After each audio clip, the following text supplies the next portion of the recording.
अगर आप index investing करते हैं तो आप ये समझते होंगे कि यार ये मैं बड़ा ही सेफ गेम प्ले कर रहा हूँ, राइट।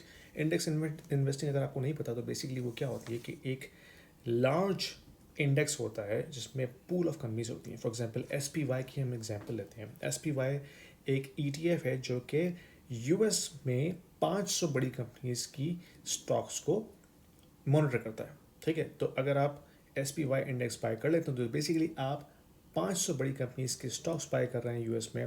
तो जनरली लोग समझते हैं कि इट इज़ सेफ। अगर दो तीन कंपनीज ड्रॉप हो रही हैं तो बाकी की जो 495 कंपनीज हैं वो उसको उठा लेंगी। That has been the concept. लेकिन अगर मैं आपसे कहूँ कि भाई ये जो इंडेक्स इन्वेस्टिंग है अब ये इतनी कंसंट्रेटेड हो चुकी है कि आप जो डाइवर्सिफिकेशन का कॉन्सेप्ट लेके इसमें आए थे वो अब इतना मायने नहीं रखता। इसका मतलब क्या है? इसका मतलब ये है कि अगर हम आज देखते हैं कि जो S&P 500 इंडेक्स है वो इतना कंसंट्रेटेड हो चुका है कि उसकी हिस्ट्री में मिसाल नहीं मिलती, यानी कि रिकॉर्ड लेवल पे उसमें कंसंट्रेशन हो चुकी है। इसका मतलब ये है कि almost 38% of the entire S&P 500 index सिर्फ कंट्रोल करती हैं 10 कंपनीज। सिर्फ 10 कंपनीज 38% का स्टॉक कंट्रोल करती हैं S&P 500 में। और उन 10 कंपनीज का जो अर्निंग्स है वो S&P 500 के पूरे इंडेक्स का 30% है। यानी कि इतनी लेवल पे कंसंट्रेशन हो चुकी है। और अगर आपको मैं एक कॉन्टेक्स्ट प्रोवाइड करूं कि लास्ट टाइम हमने इतनी कंसंट्रेशन देखी थी वो देखी थी डॉट कॉम बबल में, और उस वक्त इससे वो कंसंट्रेशन कम थी। डॉट कॉम बबल में वो कंसंट्रेशन थी 27% ऑफ मार्केट कैप, अभी 38% है। यानी कि हम इतनी कंसंट्रेशन की तरफ जा चुके हैं कि उसने डॉट कॉम बबल के लेवल को भी पीछे छोड़ दिया है। अब इसमें मसला क्या है? इसमें मसला ये है कि लोग समझते हैं कि हमने अगर इंडेक्स इन्वेस्टिंग कर लिए तो हम तो डाइवर्सिफाई हो गए ना, 500 कंपनीज का हमने स्टॉक ले लिया। लेकिन वो जो डाइवर्सिफिकेशन का जो कॉन्सेप्ट है वो 500 से स्क्वीज होके 10 कंपनीज के हाथों में आ गया है। अगर उन 10 कंपनीज में कोई भी हलचल होती है, उनकी अर्निंग में से होती है, तो पूरे का पूरा इंडेक्स आपका बैठ सकता है, ठीक है। ये फियर अक्सर लोगों को है एनवीडिया के साथ। क्या अगर अभी तो एनवीडिया बहुत ज़बरदस्त परफॉर्म कर रहा है, ठीक है, रिकॉर्ड ब्रेकिंग अर्निंग्स हैं उनकी, इनका इतना अच्छा कैश फ्लो है। लेकिन एक वक्त आ सकता है कि जब एनवीडिया स्ट्रगल करेगी, कोई दूसरा कॉम्पिटिटर आ जाए और एनवीडिया का स्टॉक नीचे जाए, और उसकी वजह से जो दूसरी टेक कंपनीज हैं, गूगल हो गया, माइक्रोसॉफ्ट हो गया, अमेजोन हो गया, वो भी नीचे जा सकती है। Then you are at the mercy of those few 10 companies. अच्छा, इसमें सवाल ये उठता है कि भाई करें क्या? क्या हम इंडिविजुअल स्टॉक्स बाय करें?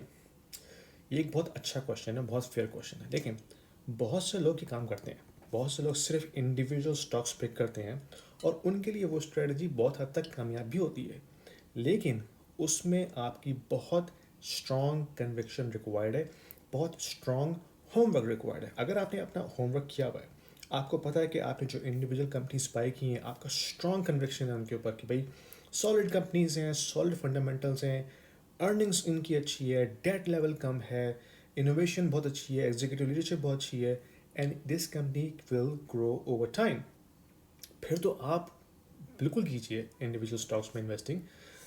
लेकिन इसमें रिस्क ये है कि आप मज़ीद कंसंट्रेशन की तरफ जा रहे हैं, एक बबल से उठ के दूसरे बबल में। या तो आपने होमवर्क किया हुआ था फिर तो ठीक है, अगर आपने होमवर्क नहीं किया और आपने सिर्फ फोमो के चक्कर में आके एनवीडिया उठा लिया, या गूगल उठा लिया, या माइक्रोसॉफ्ट उठा लिया, या मेटा उठा लिया, then that FOMO can hurt you a lot, क्योंकि आपकी कंसंट्रेशन इंडिविजुअल स्टॉक्स के अंदर है। तो आप करें क्या? देखें, अगर मैं आपकी जगह होता, मैं अगर अपनी बात करूं तो मैं ये करूंगा कि भाई मैं अपना जो भी इन्वेस्टमेंट का पोर्टफोलियो उसको मैं रीबैलेंस करूं। ठीक है, ईडीएफ में आपने इन्वेस्टमेंट की हुई है, लेकिन साथ ही साथ आप रियल एसेट्स को भी बाय करें, जिसमें गोल्ड है, सिल्वर है, बिटकॉइन है, ठीक है। इसके अलावा अगर आपने स्टॉक पिकिंग करनी भी है, you have to do your research, you have to have very strong conviction कि भाई ये जो कंपनी मैं उठा रहा हूँ इसकी अर्निंग सॉलिड है, इसका डेट लेवल कम है, इसकी प्राइस टू अर्निंग्स जो है वो काफ़ी रीजनेबल है, ग्रोथ रेट अच्छा है, लीडरशिप अच्छी है, विजन है, ठीक है, कंपटीशन में उनका एक डिफ्रेंशिएशन है मार्केट में, फिर मैं जाऊंगा इंडिविजुअल स्टॉक पिकिंग में। और फिर साथ ही साथ एक मैक्रो की पिक्चर आपके जहन में होनी चाहिए। देखिए मेरा जो कॉन्सेप्ट होता है ना इन वीडियोस में, वो होता है मैक्रो अपडेट प्रोवाइड करना आप लोगों को, क्योंकि वो रेडीली इतनी इजीली अवेलेबल नहीं होती वो इन्फॉर्मेशन। तो जो भी मेरी रिसर्च होती है उसमें मैं कोशिश करता हूँ कि आप लोगों को एक मैक्रो व्यू प्रोवाइड करूँ। मैं कोई स्टॉक सिग्नल नहीं दे रहा, ना ही मैं आपको बता रहा हूँ कि आप एनवीडिया बाय करें, लेकिन मैं आपको एक अपना मैक्रो व्यू दे रहा हूँ कि भाई what I am seeing in the market and what I should do to protect myself. तो ये मेरा मैसेज है इस वीडियो में। अगर आपको पसंद आए वीडियो तो शेयर कीजिए, लाइक कीजिए, और अगर आप ये इन्फॉर्मेशन लेना चाहते हैं, पढ़ना चाहते हैं, तो मेरा एक छोटा सा कोर्स है मैक्रो का, 1 घंटे का कोर्स है, तो उसको ट्राई कीजिए। You will be much further ahead than a retail investor. ये मेरा आपसे प्रॉमिस है। इसके अलावा मेरी व्हाट्सएप कम्युनिटी है, अगर आप ज्वाइन करना चाहते हैं please let me know. Like minded people की हमारी कम्युनिटी, जिसमें हम एक दूसरे को पम्प करते हैं, एजुकेट करते हैं, and we like to grow together. Anyway, पसंद है वीडियो शेयर कीजिए, लाइक कीजिए और सब्सक्राइब कीजिएगा। Thank you.